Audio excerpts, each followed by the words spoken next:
Bang, Idul Fitri kita mau jalan-jalan kemana? Ke Eropa atau ke Asia? Kita di rumah aja. Kenapa sih kita nggak pernah jalan-jalan? Sebagai warga negara yang baik, kita harus menaati kebijakan pemerintah pusat. Apaan sih?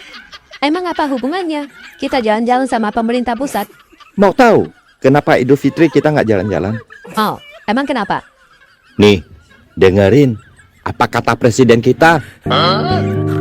Kenapa? Karena kita tidak punya uang. Karena itu kita harus menjaga keuangan kita.